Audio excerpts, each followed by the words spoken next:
What's the difference between making a $10,000 and a $100,000 movie? Today, I'm speaking with Tré Manchester, who is a filmmaker and author who started his career in Northwest Indiana. He's made numerous short films, TV pilots, and wrote and directed two award-winning feature films, The Things We've Seen and Bleed American. Recently, Tré has tried a new medium by writing his first novel, While We're Here. Tré and I discuss his experience working on a more traditional level of filmmaking versus run and gun, what it was like going down from a $100,000 film to an under $10,000 film, and why he turned to novel writing for his next project. Here's my interview with Tré Manchester. This question is more for me, but I want to make sure I'm framing all my questions correctly. It's reported that The Things We've Seen had an estimated budget of $100,000 and $5,000 for Bleed America. Is that correct, give or take? It's funny, right? Because I think it's a conflated answer.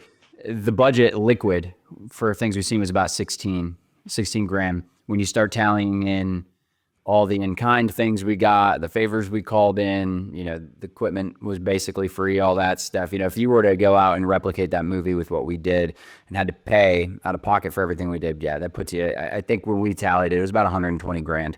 But Bleed America would barely cross 5 grand, all in, right? So everything on that was a completely different approach. Gotcha. So with all those things in consideration and the things we've seen being your first, not only your first feature film, but you were able to raise a significant amount of money.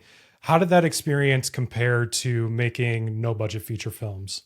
Or I'm sorry, your short films rather. I mean, it was a different experience. It's funny because everyone, Things We've Seen was a big budget in terms of what we had come from, right? Which was short films, $200 on costumes, and that would basically be it, or food. And so it was the funds had to be handled differently. We were flying in actors from LA and this and that. So we didn't, even though it felt like we had more money because we did technically, we didn't really, right? There was no room for like, oh, now we can afford an Ari or this or that, right? Where it's like, oh, we have fun money to spend. It's just the project grew bigger. And so it still felt like we were maybe operating on a $200 budget. It's just that we had a lot more things going on. So it's all kind of relative when you shake it out, right? Based on the scope of the project. You had mentioned that you got a lot of things that were in kind and all that, but you did have some liquid budget too. Now, was that liquid budget, did that all go towards production, or did you leave any funds left over for, post-production and the marketing and distribution? Most of it was tied up in production. We had, if I remember right, it was 4 or 5 grand that was left over for post-production. But actually the way that worked, no, because we had to do a second seed campaign. We had to come back and get more funds after the shoot. So most of that, I think we had 2 grand left over after the shoot, and then we had to raise an extra 3 to get it through post-production. So if I remember correctly, we're going on 10 years ago now, but that's, I think, how it shook out. Most of it was tied up with production. Now, how did you, since you had to do a couple rounds of funding, did you do any sort of like crowdfunding? Did you try to find investors? Like, how did that whole process work? All of the above. Yeah, man, it was, it started off with crowdfunding. I think we did 3 crowdfunding campaigns. We did Kickstarter and Indiegogo. The Indiegogo campaigns we had one that was successful. The others technically failed, but we had structured it that we still got the payout to complete the movie. That got us through. We had 2 shoots, so it was cut in half. The crowdfunding had got us 4 days of shooting, which ended up being about a quarter of the film. So we used that then, and we turned around to actually go after and find true investors, people who were going to take a stake of the movie in exchange for actual capital. And so that became our next approach, and somehow we did it. We turned that around in about a month, and then came back and shot 8 days straight to complete the picture. So it was a combination of both, and it wasn't easy, that's for sure. It was a school of hard knocks, and how to actually go beyond just being the artist with an idea and step into a world of like, okay, this is the 90% business portion that everyone talks about.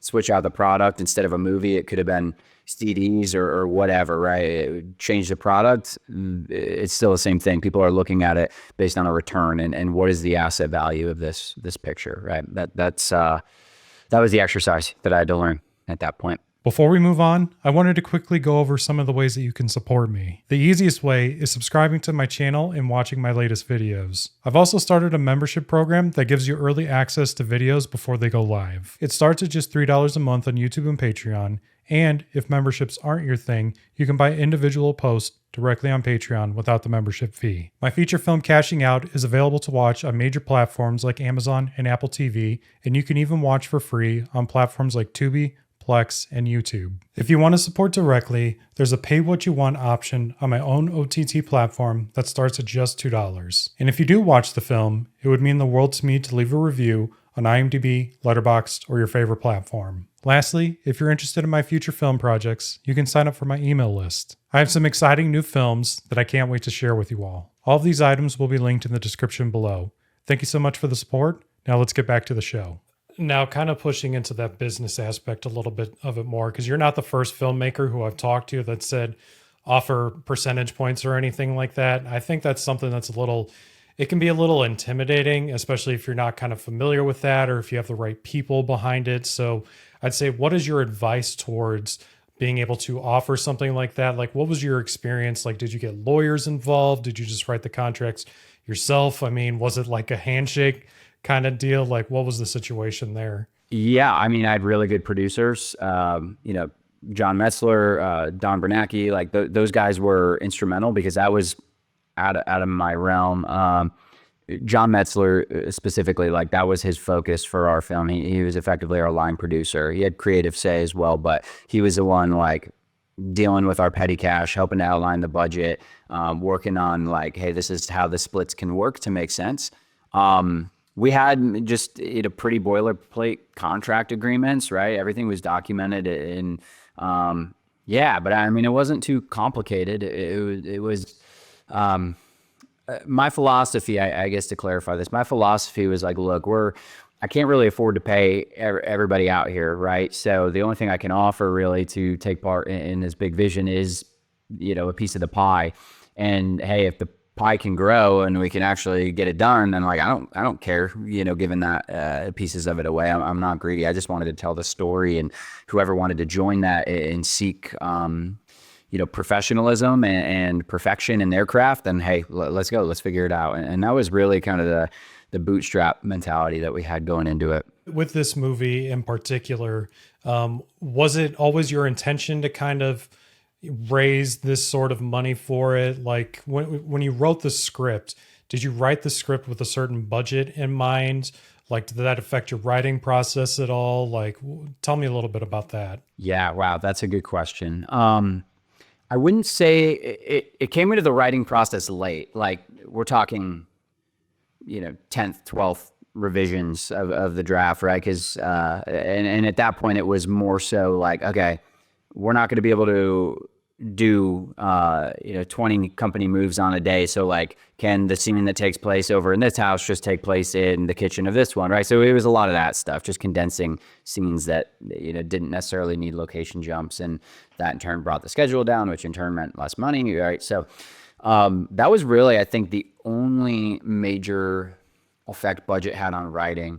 But when I initially set out to do it, right, the inception for all of this was I was at a point where I was making a decision whether I wanted to stay in film school or not.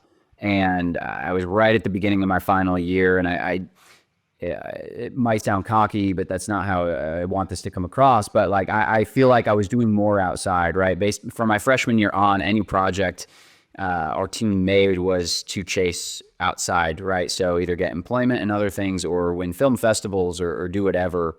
And so I just, through that growth, I felt comfortable taking the leap and felt that like, hey, my stars are beyond what I've gotten right now in the classroom. And so when I made the decision to drop out, I basically had a decision to make. I said, look, if we're going to propel this company forward into the direction I want it to go, we need a feature, right? Because you can't really sell a short film. That was true even back then. So I had said, okay, we need to develop something, but in order to develop it that are going to get people to buy and to add legitimacy to what we're doing, I think I need some sort of a celebrity, like somebody who's named. And that's where the idea of a budget started coming to play, right? No more of like, hey, we knew we could make a good looking product for next to nothing, but in order to get somebody who's been in reputable projects that we can, kind of bring along to add their expertise to the picture, that was going to cost money. And that's when the fundraising started.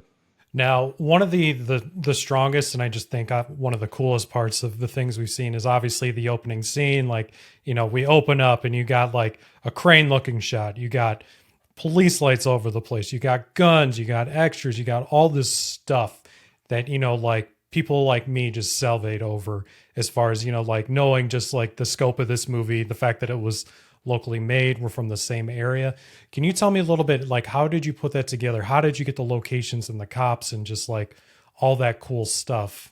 I don't know. I kind of had that same moment when I was standing on the set of it happening. I remember there was a quiet moment we were shooting that, and I like snuck off to go to where we were going to shoot.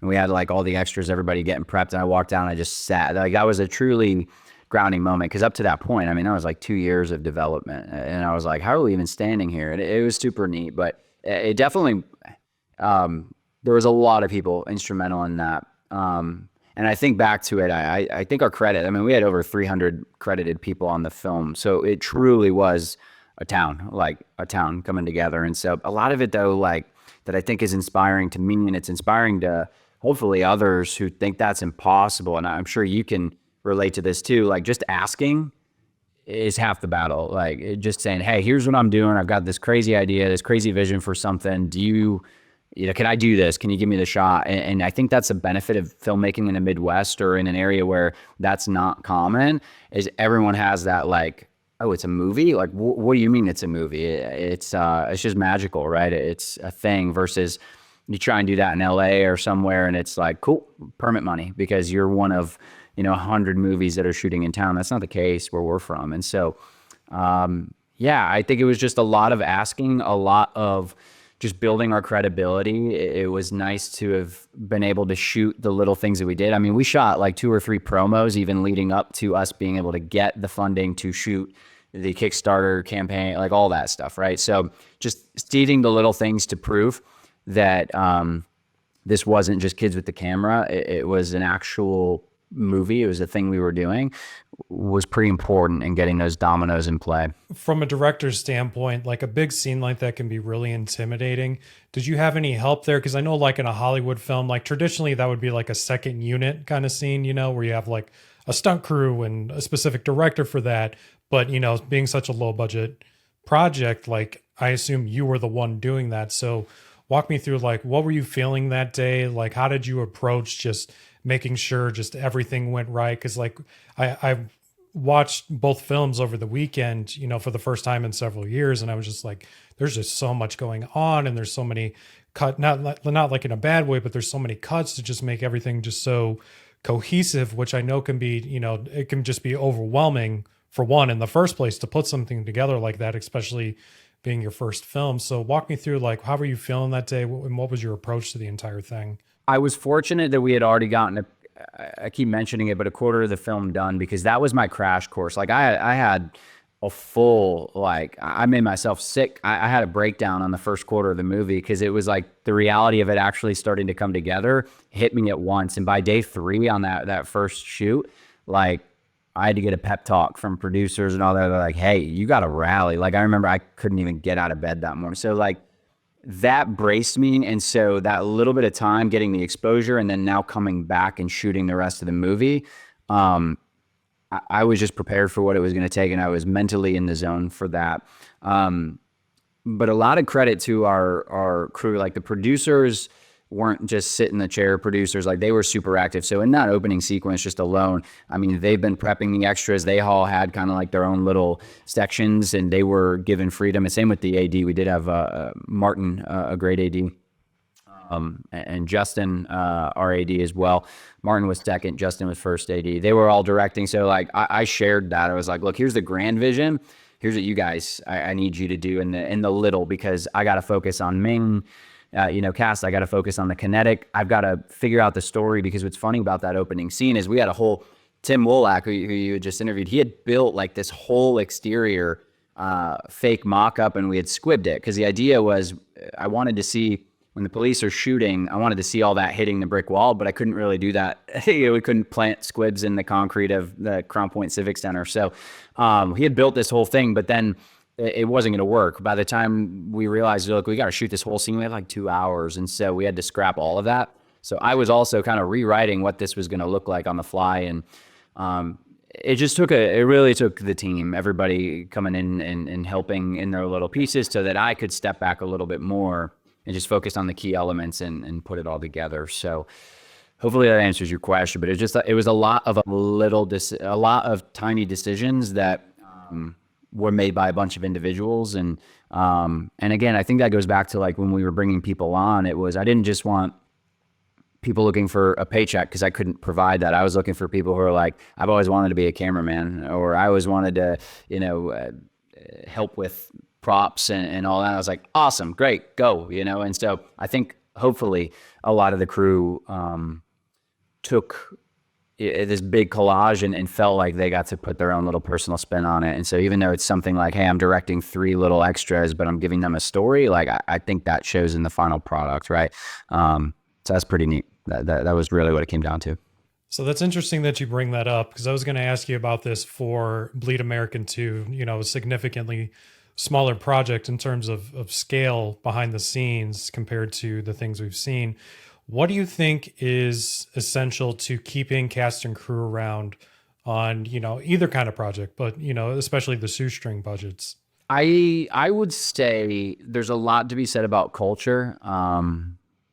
And I think you'll get that too, right? It's long hours. Like making movies it's long. We had a few 14-hour days on both projects, and Bleed American specifically. I mean, that was one of the hottest summers we had filmed in. At that point, 6 years that we had been filming out there. It was 98, 99, full humidity, and no AC. We were just kind of hanging out. So it's not the most pleasant circumstance. And so I think, to me, what I've realized even early with my smaller projects was it's all about culture. Like and that's a term thrown around a lot, but it really is. I think people need to have to want to be there, right? They need to want to be a part of what you're creating. And trying to keep ego out, right? I think that's another big piece, because that's like bad apple that'll ruin everything. So to me, it was that if I could paint the perfect formula, it's get people who have a shared vision for what you're trying to achieve, and then just find ways to give people the ability to be an artist, right? If I might be the director, I learned that I need to delegate as much as possible. And so I want the people who, again, want to chase their own vision for things within the details. So, I think that was the big lesson. Find a way to make it fun. Ultimately, why are you doing it if it's not, right? Now, you've had the pleasure of working with a lot of great, local talent, but you were able to secure a bigger name like Randy Ryan, who's been in Public Enemies, 20th Century Women, etc. What advice do you have for getting a bigger name like that? And you actually had a few on the things we've seen, but getting a bigger name like that while staying within your budget limitations.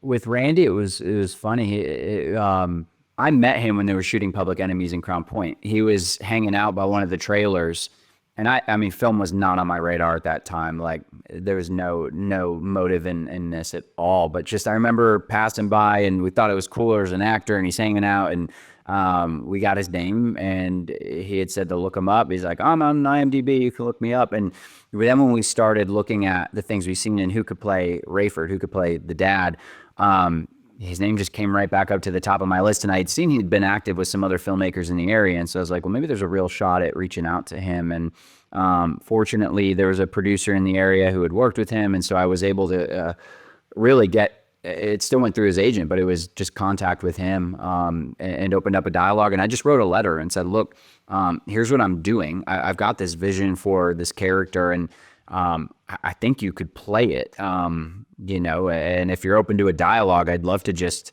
if nothing else, pick your brain. And he just responded well to it. The agent forwarded it along and said, I'll see what he says. And and that was the start of really a courtship, right? It's a big relationship, especially one of the lead actors to a director. That's got to be, like this. And so we just had several talks. I mean, we would talk on the phone for hours before we would really even look at a script. It was just finding out, like, how do you work? How do I work? But then what's the big vision of the story? What is the heart? Why are we even telling this? And just the process, I would say, was understand your why. And if you can articulate that, I think I got lucky in that Randy was, open to that type of discussion. And it just so happened to be a type of role that he was in the season of his career wanting to play. And so I think that was it. But again, it goes right back to what we just said a minute ago. Like, don't be afraid to ask, because, there was a part where I was like, there's no way he's going to say yes to this movie. And I almost talked myself out of it. And so I decided against that, and just like, look, what's the worst that happens? So I think that's kind of a common theme, is just be ambitious. How many days did you end up shooting with him? I think Randy was on set for 8.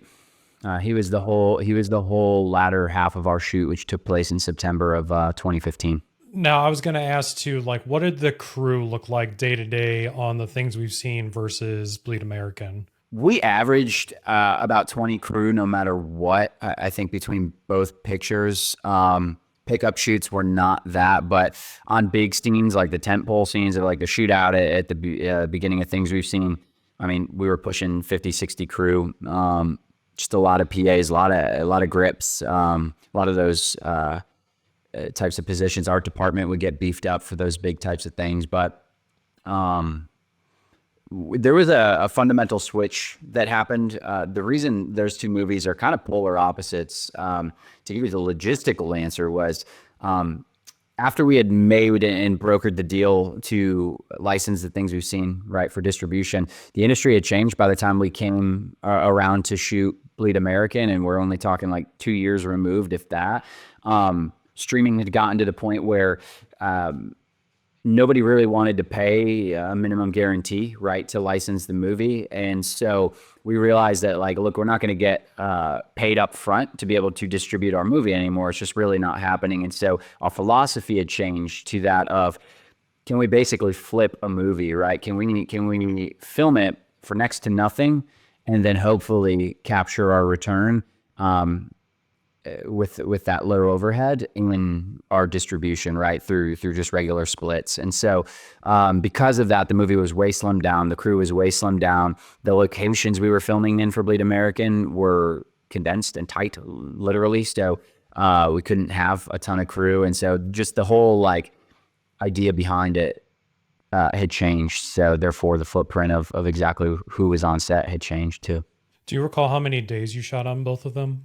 Yeah, Things We See was 12 days in total. And then I think we had 2 or 3 pickup days added on that. And those pickups really were like me and John running around with the camera and just shooting, like, pull up the car, like, through the window. It was just that type of quick and dirty insert stuff. And then on Bleed, I think we were 6 with 2 pickup days. So with independent films, like, one of the hardest things to do, in my opinion at least, is to get good quality sound. Like, sound just completely makes or breaks your film.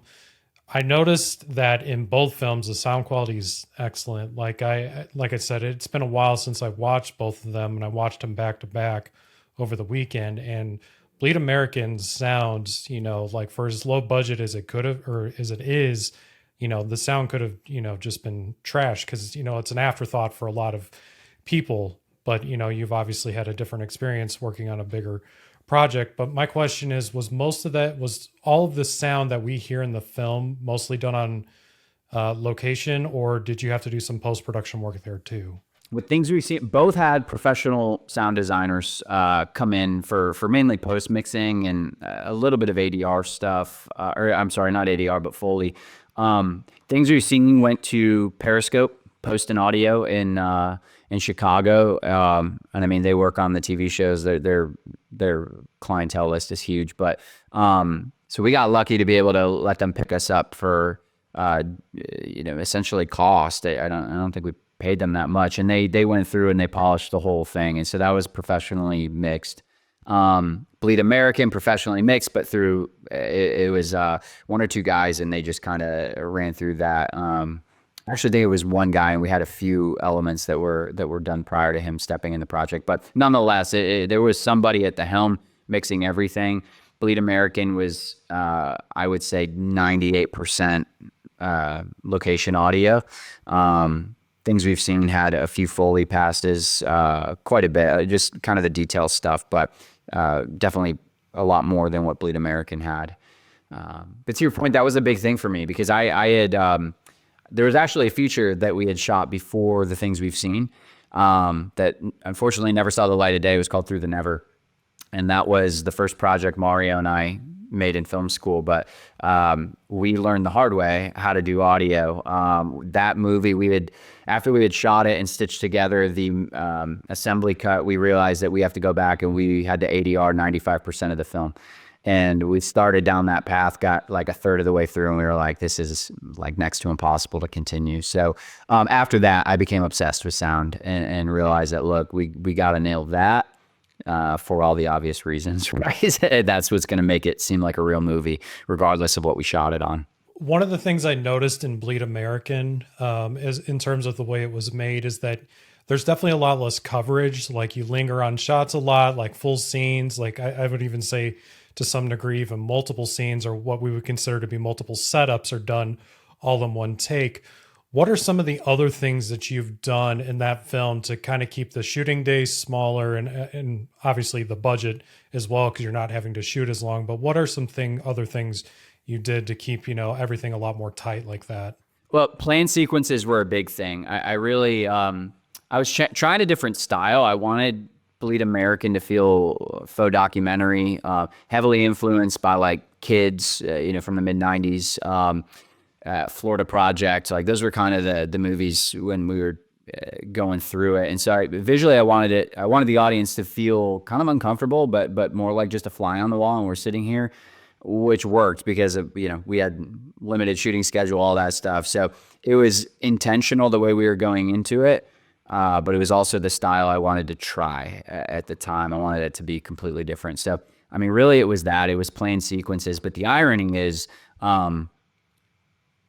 I think it probably would have taken us the same amount of time because with those planned sequences, take the like the seizure scene with the mom in Bleed American and they're running in and out of the room and the camera pans and we see the daughter and then we flip back and then we follow him back. Like all that was a one shot, right? There's no cuts. And so because of that, I mean, we ran that like 5 or 6 times and that whole scene is, 90 minutes, something like that, 2 minutes. And so rehearse, film. Oh, we screwed it up. We got to do it again. So like we probably could have cut. And so there was a point where the style ended up just becoming the style and wasn't necessarily to save time, even though that was the initial intent.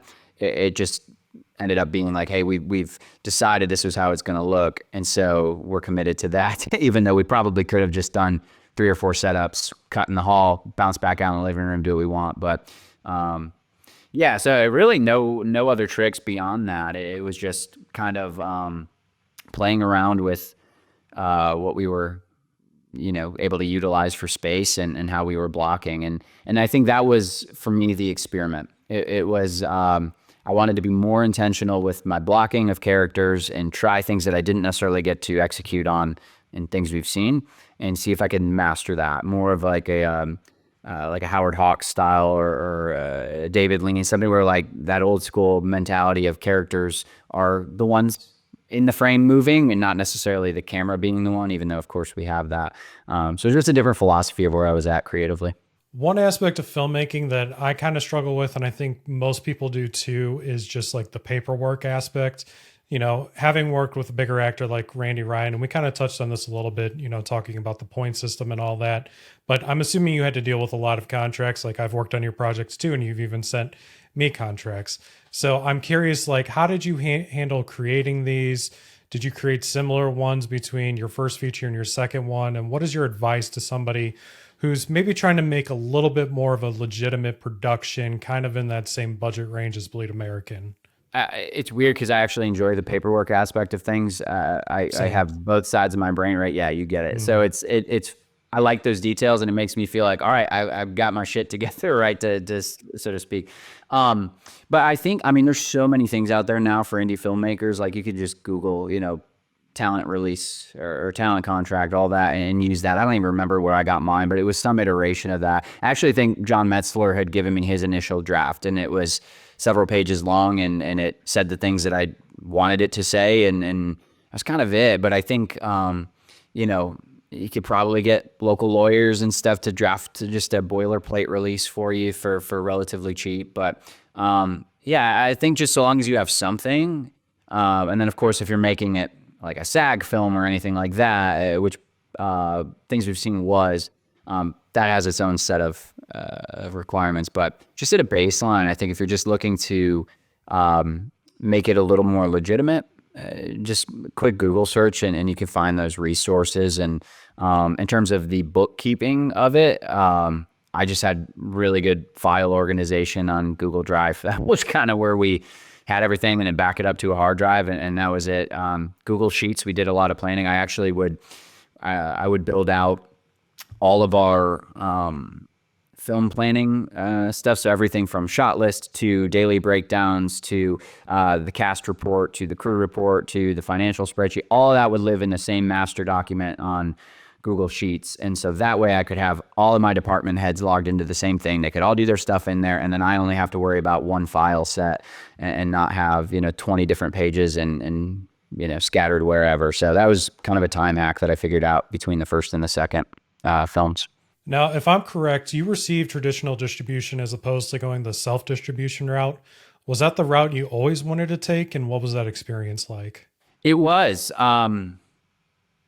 We had considered both options.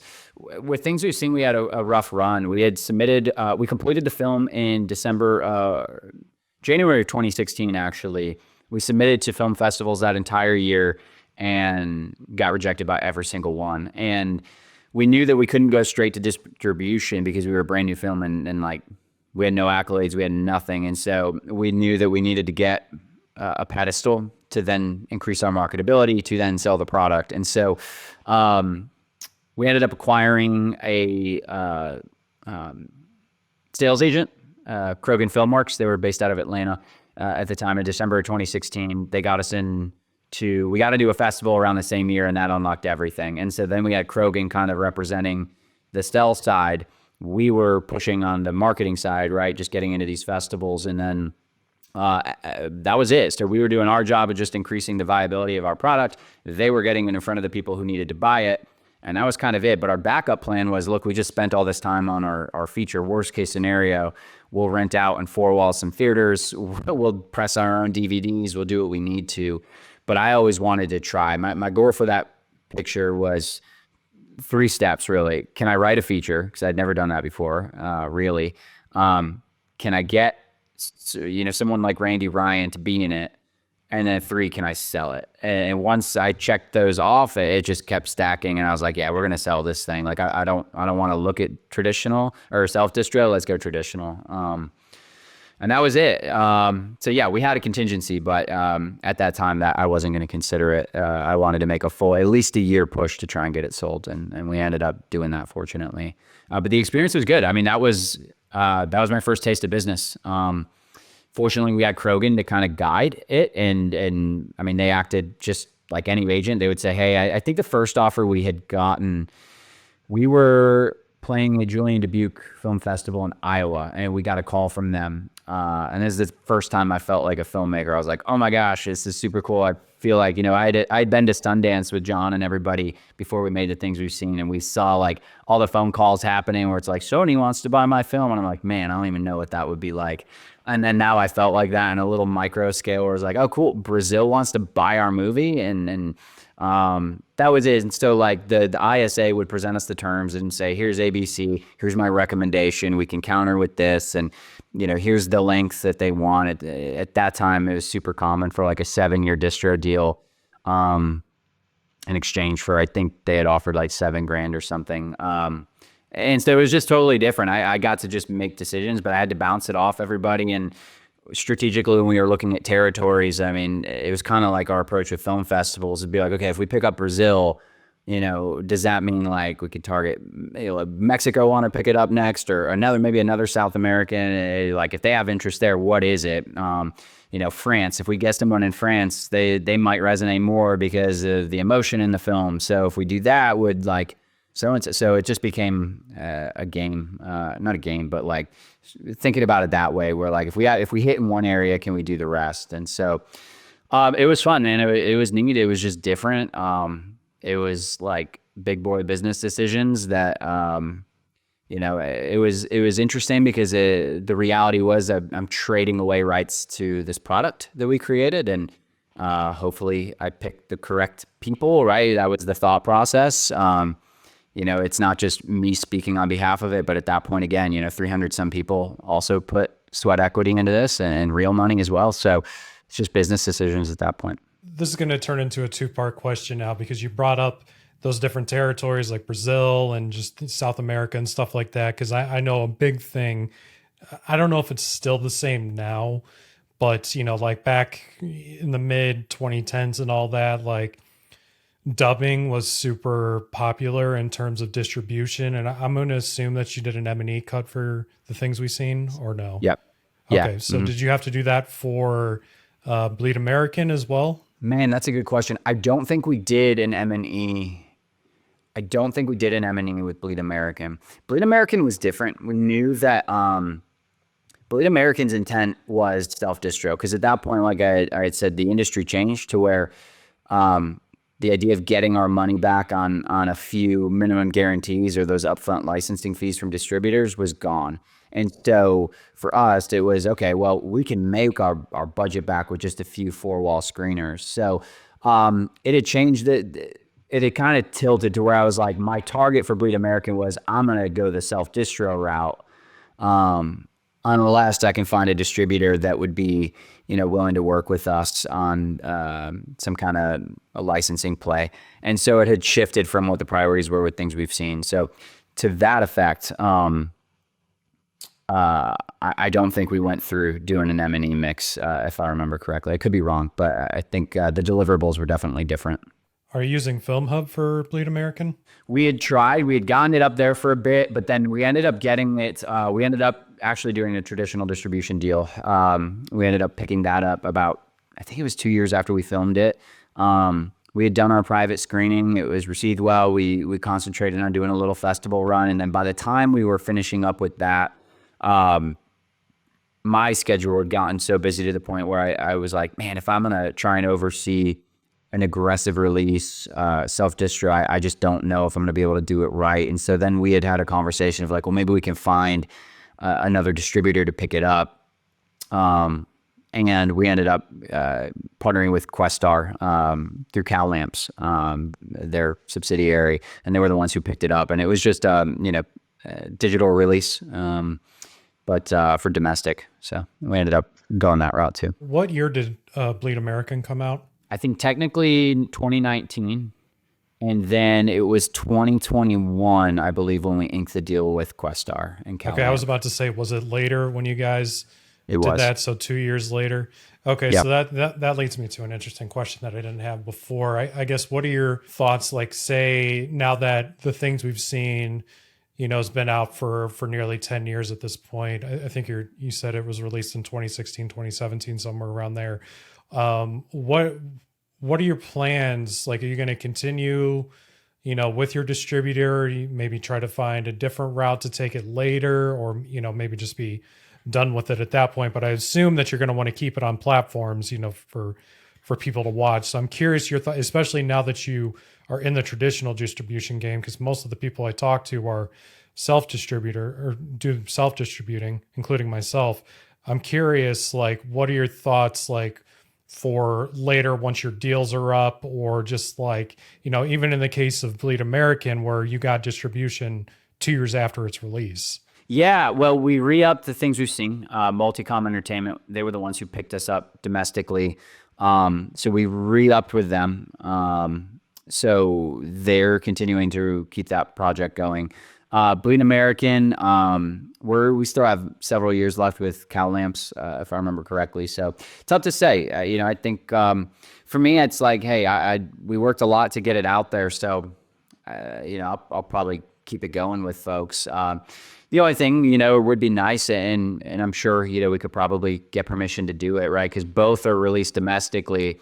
For me to go and want to four-wall a screening and wherever, I technically need their permission to do so, right? So that's the only thing, right? You don't have that ability to be like, you know what? Cool, let's go to Montana and let's blast that area and do whatever. Like, that's not in the cards really, without going to them and getting that permission, which, so it's just a different game. I think for me, it's nice because it's opened up conversations, right? So there's some other things that we have kind of in the background, just on a producing side that, if we can get them picked up or enter a film slate that one of these production companies has going, it's just a different group of people that I can speak with to try and get new projects off the ground.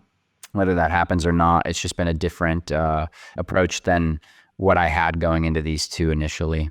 Now, with Bleed American, I assume the deliverables were a lot smaller with your current distributor. I like to talk about deliverables just because it's so intimidating, and the fact that you made this on such a low budget.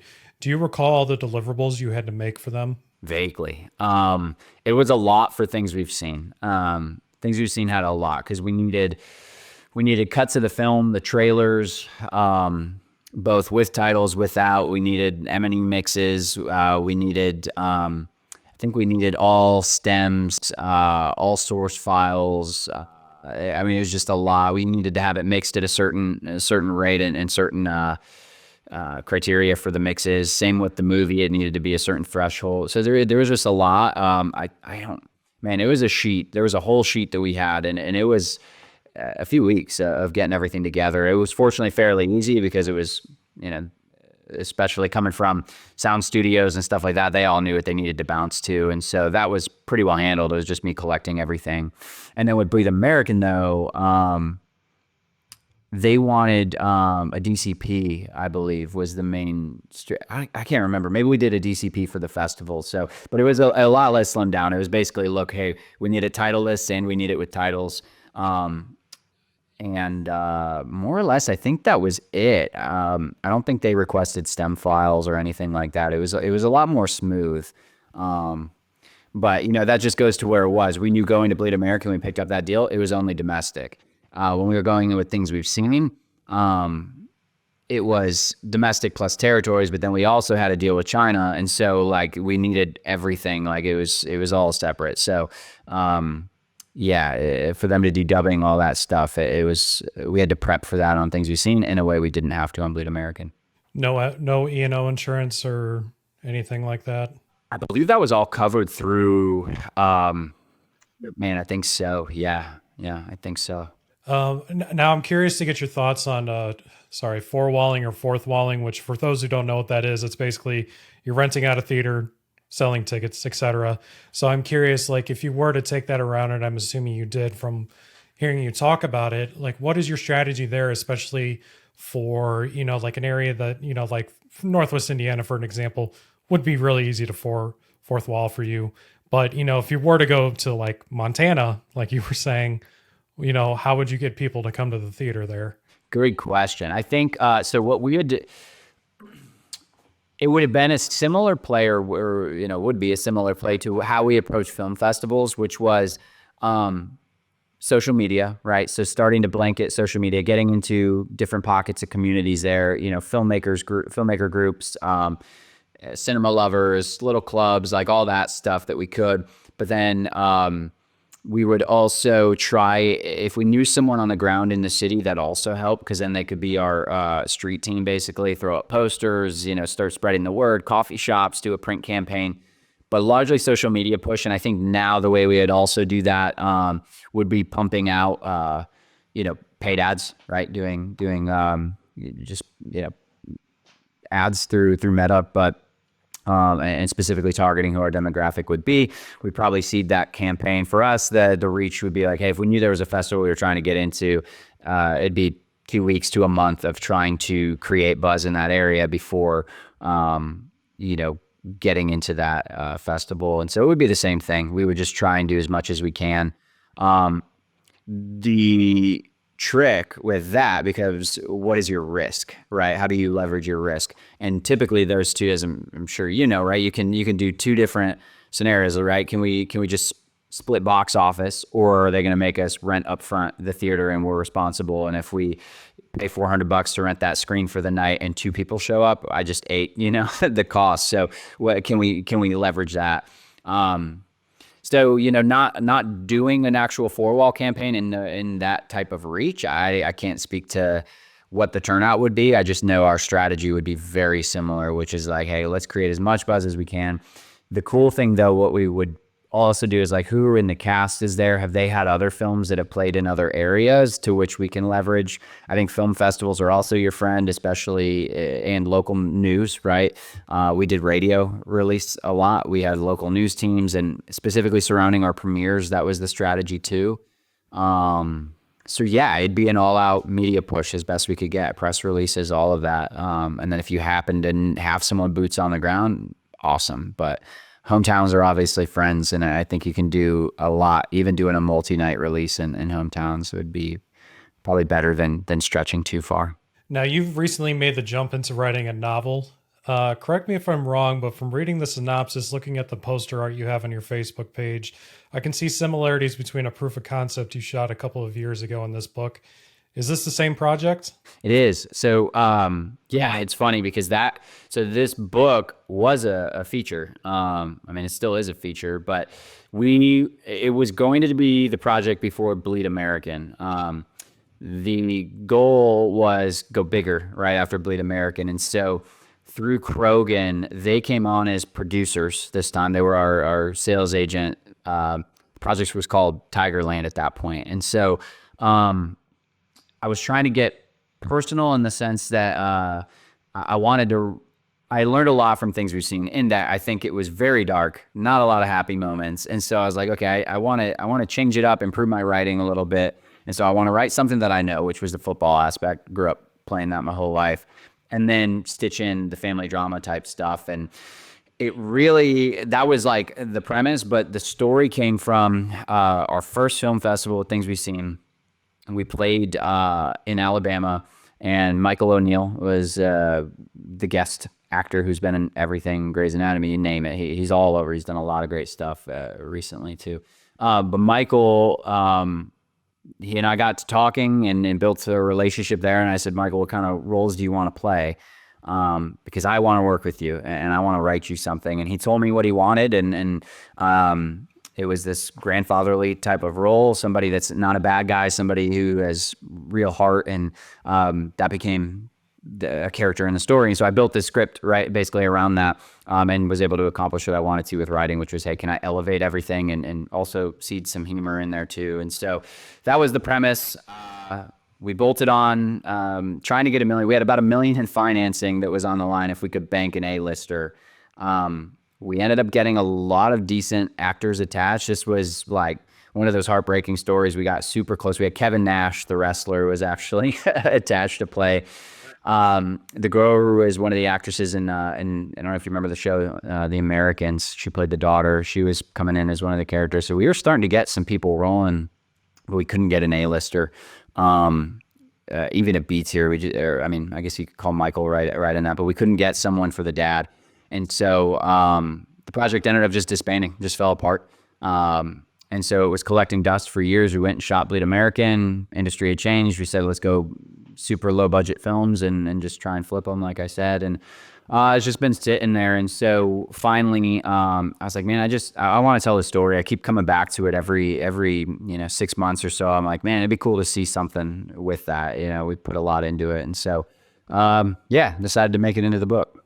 How long did it take you to write the book? Not too bad. It was basically this whole year, just chipping away at it through the year. I already had the script, which was nice. So that got me, a third of the way there. And then the rest was just coming back and fleshing out. Obviously, the difference between prose and script writing is totally different, right? And so it was just iterations on that also added to it. And the really fun thing for me, though, was getting to revisit those characters, but then reshape them, because I wasn't dealing with, a runtime that I had to adhere to, right? Or a 95-page minimum. I can make this thing as long as I want. So I got to go back and in a sense, almost rewrite the story, which was fun. And it's taken me about a year. It's with the publisher right now, going through second draft revisions. So all in all, it'll be about a year by the time it's done. So, how would you compare writing the novel versus writing the screenplay? Night and day. It's funny because writing prose is what got me into film. I actually wrote I wrote one novel previously. I wrote a novella even before that, right out of high school. These were like first things when I realized that, hey, I like creative writing, and I self-published those. And then I got into wanting to see those come to life, which is what got me into film school and making movies, and obviously chased that. But then getting so ingrained in writing for scripts where it's to the point, it's not flowery, it's not really creative in the sense of direction and painting the scene. It's just very, as you know, just kind of, it is what it is. It's to serve a purpose. It's a blueprint versus a beautiful rendering, right? And so it was just different. It definitely took me a while to break the habit of screenwriting, where it's just kind of minimal description and all that. I had to completely throw that back out and relearn how to write with more detail, I guess you could say. And yeah, but it's a very dialogue heavy book because of that. So I think it's an interesting read because there's less introspection. There's some of that, but a lot of it is banter between characters, which is kind of different, I would say. So, how did you go? You mentioned that you have a publisher for this, which is really interesting for a first book. How did that relationship come about? Henry Gray is the independent publisher. It was started over a decade ago with my screenwriting professor and his brothers, actually. And he reached out to me about starting to take on more authors through the company. And he said, so if you know of anybody, you ever have anything.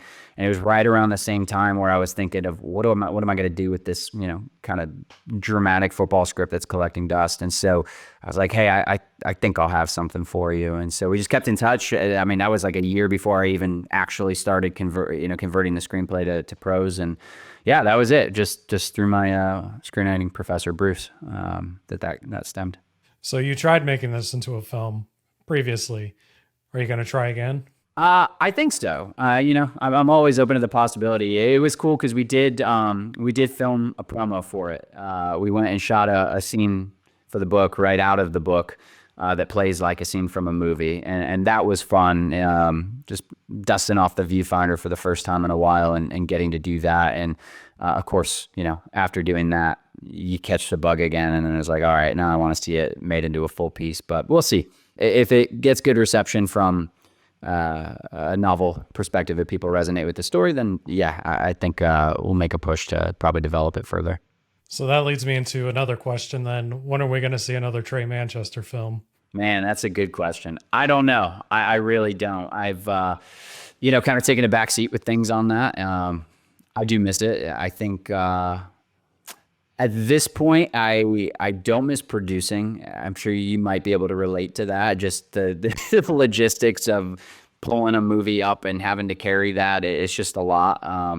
And so for me, I would like to do something where my involvement can be walk onto set, play with the actors and walk off the set. And I think that can happen at some point. Give it a few years. We'll see. I'll probably be back with something. So I like to end my interviews like I've always ended on such a cliche question where I would ask, well, what would you give?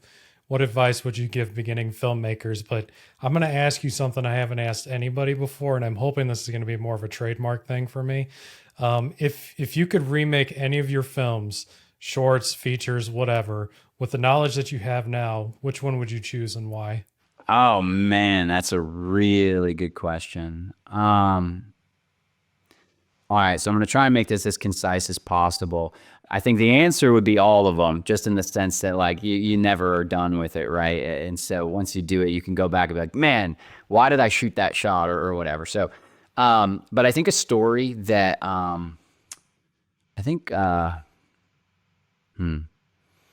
we shot a film called A Land Between a while ago. And that was actually based on the first book I'd basically written. And I think I think there was a larger vision for that. And knowing what I know now, I think that would be a fun one to go back to. There's some time jumps. It's a period piece, which I've always loved. I just think it did well for where we were at in our lives. But I think coming back to do that again would be fun, and see what would that be like if we could prop it up and do it justice and do a bigger piece. But even that said, I'm kind of content where it's at. You know, there's some great acting in it, and it's nice. But if given the option to come back and plus it up, I'd probably do that. Tré, thank you so much for doing this with me, man. It's going to be really helpful. I mean, I love learning about what just my friends are doing, how they were able to accomplish things. So this was awesome. I know the book isn't quite out yet at the time of this recording, but I'm hoping by the time that this comes out, it will be available. But in case it's not, where can people learn more about the book? Where can they find your films? Just plug away all your stuff. Yeah. I think so. For the book, While We're Here is what it's titled. There's a Facebook page for it. All of our films are on most streaming sites. Just searching either Bleed American or The Things We've Seen. And I'm on Instagram, Tré_Manchester, and same on Facebook. And I'm always posting our stuff on there. So all through the internet. It's all over, but social is a good way to find it. I just want to give another huge shout out to Tré again for talking with me. If you found this video helpful, I would greatly appreciate it if you would subscribe to my channel. I also have a couple other interviews with filmmakers that you may find extremely helpful. Thanks again for watching, and I'll see you on the next one.